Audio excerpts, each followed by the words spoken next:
Well, it's a great pleasure to be here. It's a really incredibly exciting development to have this conference and this movement for a new economics. I've been working on these issues since the 1970s, and this is really the most hopeful period that I have lived through in terms of people really coming to understand how much we need a new economy. In the 1970s, we also had a sort of economic crisis moment, and although many of us were arguing for moving in the directions that we're all talking about here in these 2 days, we actually went backward at that time, and our voices were pretty much drowned out by people who wanted to take us back to the 19th century, which is where we've gone.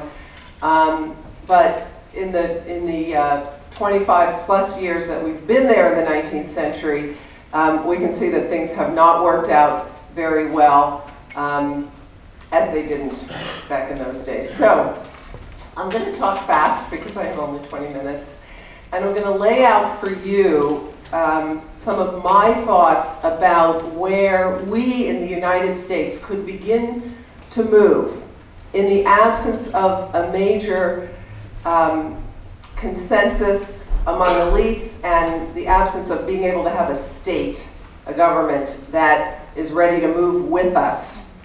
So what could we start doing today? What are the kinds of things that we can begin to argue for? Obviously trying to build a movement that then contests in the state to get policies that would accelerate and facilitate this transition. So I'm not going to talk about the sort of policy side of this. I'm going to talk about things at a more grassroots level, the kinds of things we can start moving toward. I did want to just situate us within the current moment and point out the two major sort of challenges and contexts in which new economy work is happening. The first, of course, is the collapse of the global financial system and a global economic collapse in 2008, the impacts of which are still being felt, and very much so in the United States, where we still have about 25 million people either unemployed or marginally attached to the labor force, or involuntarily unemployed, meaning they have some hours of work but not what they want and need. We continue to have a big decline in our labor force participation. So people dropping out, and even with the growth of GDP and a increasing economic activity, we're still moving in the direction of declining employment to population ratio. And that's the last period, and that still continues even into 2012. Of course, I think people are aware we're at record rates of poverty, particularly if it's measured properly. We have a record 44 million people food insecure and receiving food stamps in the United States. So unemployment, poverty, still widespread economic failure, despite the elite discourse of, oh, the economy is recovering and things are much closer to okay. And of course, continued concentration of income. The 1%, this is a graph of the income going to the top 1%, whose income really soared after about 1995. And I just saw an incredible statistic the other day on the fraction of gains since 2010, which have gone to the 1%, and was it 83% or something like that. So the post-crash period has brought us even more concentration of income at the very top, and then of course that's also correlated with extreme wealth concentration. We don't have very up-to-date statistics on wealth, but wealth is much more highly concentrated than income. So economic failure, enormous concentration of income and wealth, and at the same time, of course, we're burning up the planet. I mean, Josh just talked about those ecological limits. So we have an economic crisis, we also have an ecological crisis. These are just the temperature anomalies, so the growing heating up of the planet, and for anyone who's been in New England this year, we are experiencing it in real time, most likely. So the question I want to ask is, can we simultaneously reduce our ecological and carbon footprints, create jobs, and make people better off? All things that, I'm sort of really building on a lot of the things Josh was talking about. And the answer to that is yes, but we do have to abandon the growth will solve everything mentality that's dominated our country for more than 50 years. And the new economic model, which I call Plentitude, will have to have certain features. So if we are going to stop expanding in material terms and live within the limits of the biosphere and provide livelihood for people and make people better off, not just force them into austerity and unhappiness, we're going to have to do things a different way. So I'm going to start by concentrating on one dimension of, if we want to call it a steady growth or a low or a no growth economy, something that's absolutely necessary.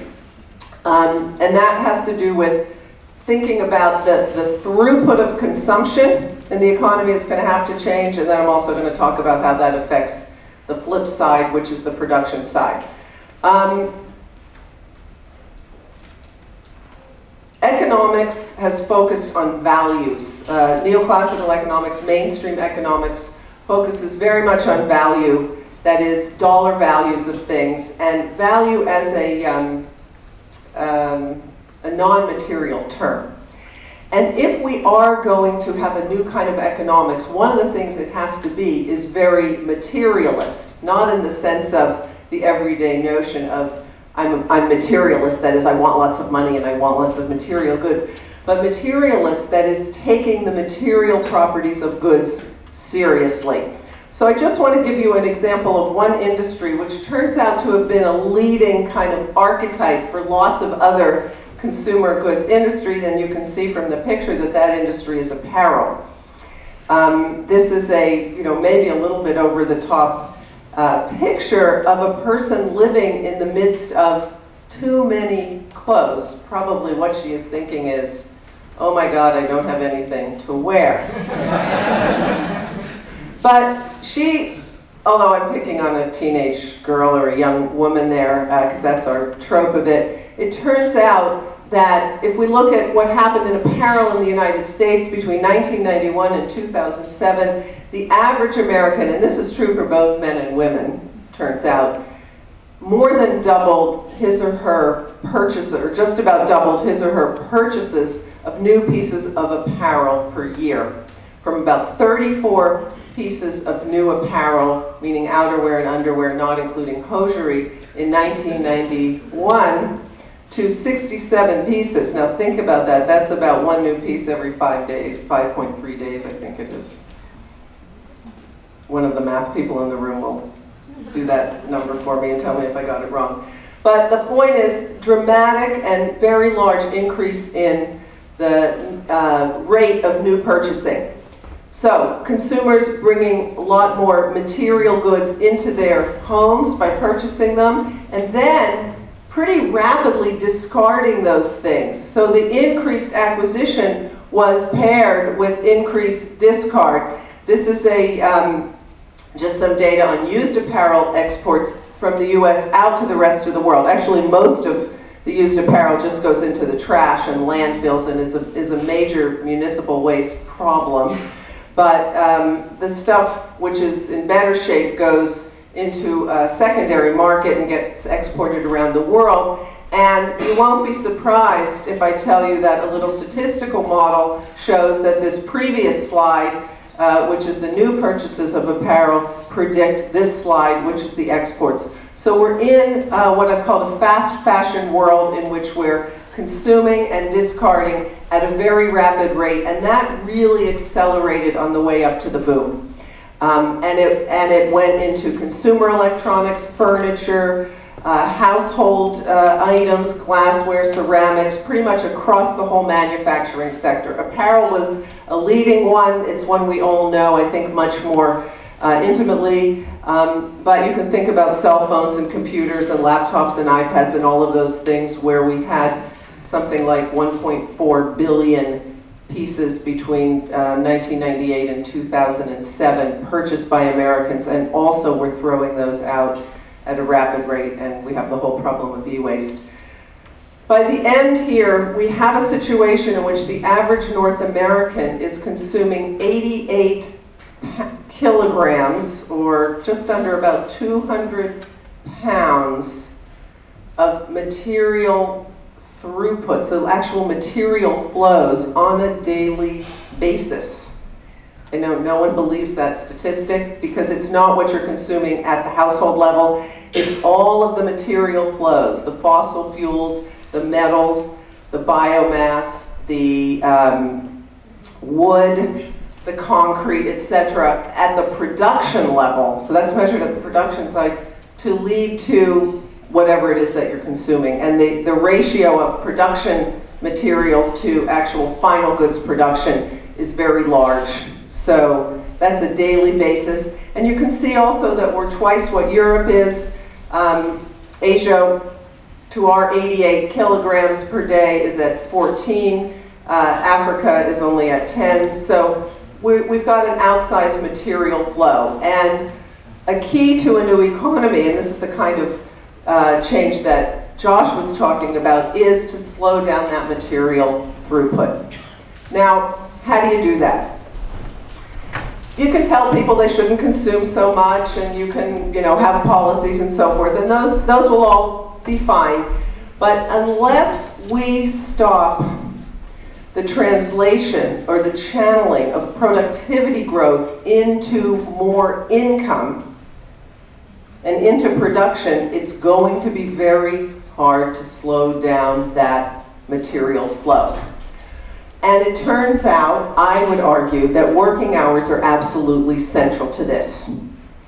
So that if we are able to get on a path in which productivity growth goes not to increase incomes and production, but to give people more free time, we have a very powerful system lever, a really central system lever for decelerating our economy, moving into that low growth or steady state, doing it in a way that gives people something very positive, which is more time, and as you'll see in a minute, that also has huge ecological benefits.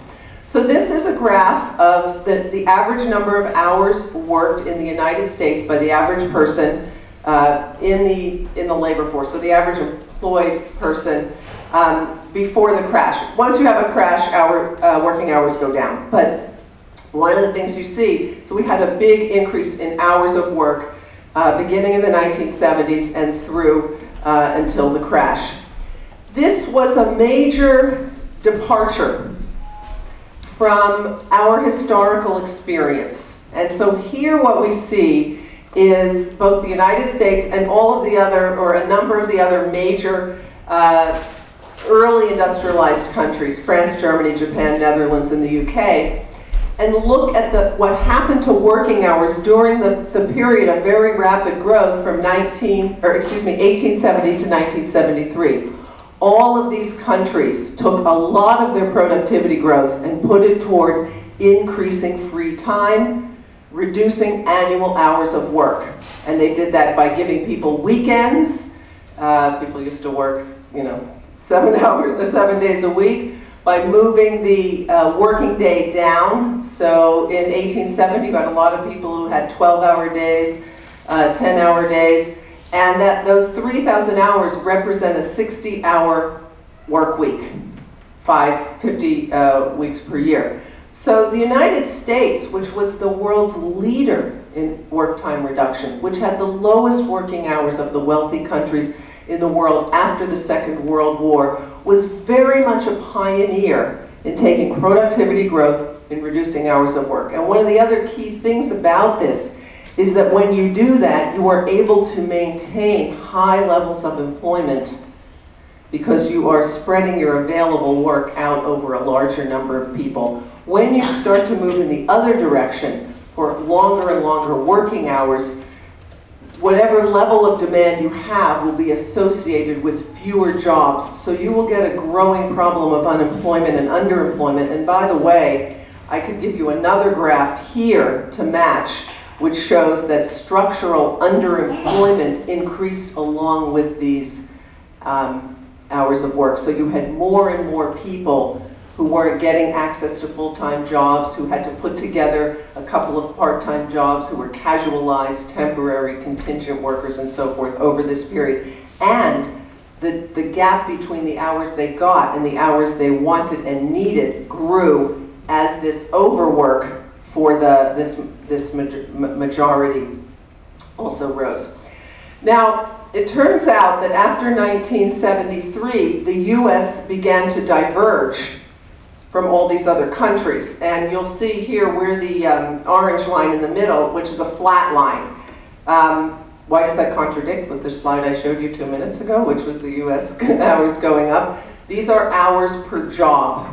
They're calculated from employers and per job. The earlier figures that I showed you are per person. So when people have multiple jobs, it's not calculated, it's not showing up here, and that accounts, that's the main thing that accounts for the divergence between these two. But the key point is, even if it's a stability or the rise that I showed earlier, we started to look different from all these European countries, France, Germany, Japan, Netherlands, UK, all of whom continued on the path of work time reduction between 1973 and the present. And of course, the European countries, you know, if you've followed what happened after the crash, had much less unemployment. Germany, for instance, had almost no additional unemployment as the result of the financial collapse in 2008. They used work time reduction and work sharing, as it's called, to weather that storm rather than throwing a lot of people out of work. In the United States, we lost 8 million jobs instead. So we've gotten onto a path which makes it very difficult to get to the new economy that we're talking about. And I think one of the key principles of a new economy is tying work time back to productivity growth and putting that principle in both at the level of the firm and also we can talk about policy that can make that happen. This, by the way, also is a big part of the reason why those rucksacks I showed you earlier in terms of the material impact of these economies was so different. Why the European rucksack is half the size of the American rucksack in terms of the material pressures of our economies on the biosphere. And part of understanding why that is to see that when we take shorter hours of work, it actually leads to a much lower ecological footprint and carbon footprint. And there are two reasons why this is true. And this is, this is just a little 2x2 picture which shows the fact that higher annual hours, which is on the horizontal axis, are associated with higher eco-footprint. And I've done a whole, full model of this with all of the OECD countries from 1970 until I think 2009 or 2007 or 8, maybe the last year. All of those countries, 27 countries for all of those years, with all the controlling variables instead of just these two. So it's a full model, and what it shows is that working hours have a really strong and powerful impact on carbon footprints, eco footprints, carbon emissions. Why is that? There are two main reasons. One is what we can call the scale effect, how working hours affect the size of the economy, and this is what I've been talking about so far. If you have productivity growth, which these economies are constantly having productivity growth, there's innovation and reorganization and increased education that leads to that productivity growth. If you have fixed hours of work, then that productivity growth turns into rising output and consumption. And if you want to reduce ecological impact, you have to do it all with technology. And in this diagram, you can see technology, which is where almost all of the conversation about ecology and environmental sustainability and climate change is located. in that technological space. It's a kind of end-of-pipe solution here because you put all this demand into the system and now you're just trying to reduce its eco-impact. So it's not a great way to do it. By contrast, if you will, I think I took out the other slide, sorry. If you reduce hours of work, you're pulling some of that productivity growth out. You're not increasing your output and consumption, and so you are allowing your technological change to actually lead to reductions in eco-impact. So that's one reason. The scale of your economy is not getting so much larger. The second is what we call the composition effect, which is that households, when they have more time, do things in less ecological and carbon-intensive ways. So they shift their pattern of activities and purchases, because households have not only income budgets, but they have time budgets. And time-stressed households need to get places faster, do things faster, and that typically is more carbon-intensive. So there is a free lunch, in contrast to the standard economics argument that there isn't a free lunch. If you make this kind of a change, you can get the benefit of more unemployment and, lower unemployment and more job creation, reductions in eco and carbon footprints, and third, of course, the direct benefits that shorter hours make, which is more time, less stress, more time for family life, community, and of course the political activity that we need to transition to a new society. So why don't economists like it? What is it that they would, what would the criticism of this be? Well, a key dimension of it has to do with the fact that you're trading time for income, and many people would say, well, okay, it sounds good to have more time, but certainly not if you're going to have to suffer on the consumption side. Maybe they don't believe the view that says more consumption is not going to make you better off. Certainly most people don't act in that way. But what about trying to transition to a new kind of consumer regime which allows people to get a lot more value and satisfaction and well-being from their consumer activities, but at much lower cost in terms of carbon and eco footprints, as well as much less monetary cost. And that's what we're seeing across the space that some people call collaborative consumption. So I'm going to come back to my apparel example, and you may remember the woman with all those clothes that she didn't know, that were just lying around in her bedroom, and some young entrepreneurs noticed that there were lots of people in this country who had lots of clothes lying around in their bedroom that they didn't know what to do with. And so they started a company called ThredUp, and they said, you don't wear 25% of the clothes in your closet, join us and start exchanging them for some that you will. ThredUp became the Netflix of clothing. You put those clothes you didn't want in the envelope, you shipped it off by the postal system, and a couple of days later, you got an envelope full of somebody else's clothes. So it was a secondary market in recirculating clothes. You get a whole new bunch of new clothes, you haven't spent anything, and you've not created much new ecological impact.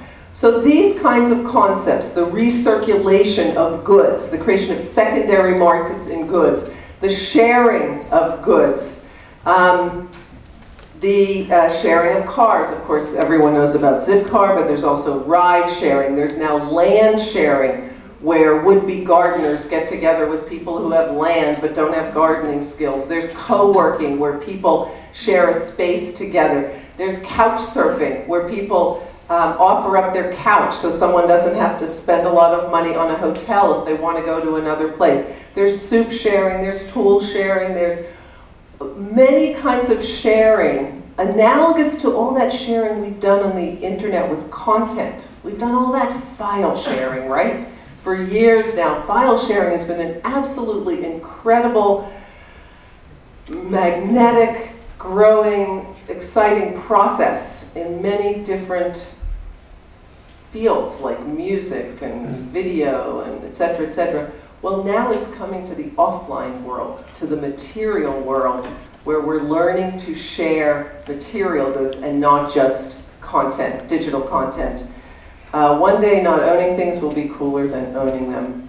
We have things like Free Cycle, where people join communities and give each other things without having to pay for them, and take from other people in the community when they have things they want to get rid of. What's the fastest growing form of transportation in the world? Bike sharing. And I think we have someone from a bike cooperative in New York here, so that's fantastic. So these are really important ways that we can lower footprint, increase social connection, because that's one of the things that these sharing schemes do, give people access to consumer goods in ways that are very light on the pocketbook and light on the planet.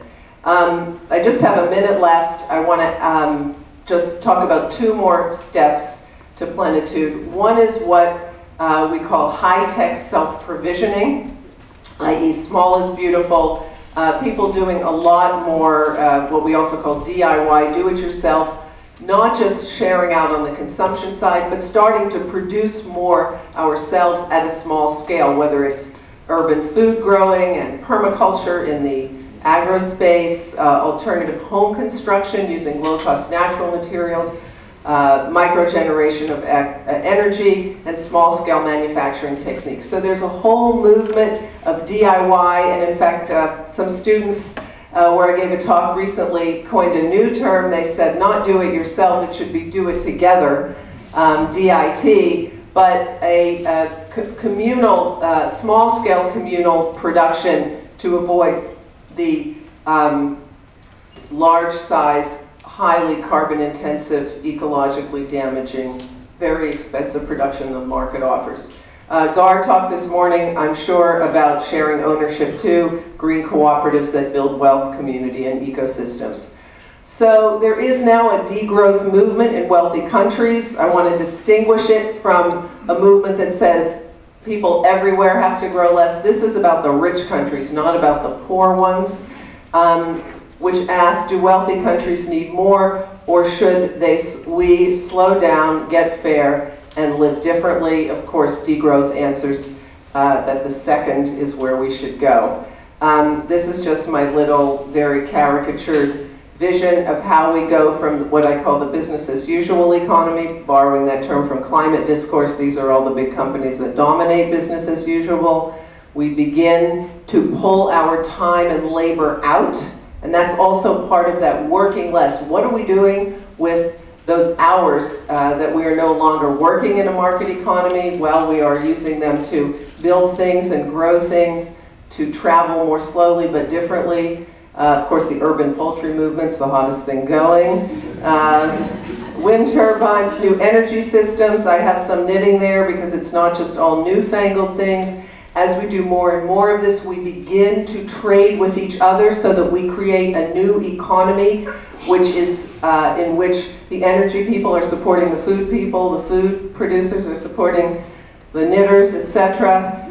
The green economy grows, and the BAU rides off into the sunset. As I said, I haven't talked about the politics of this yet. Much more complicated. Thank you.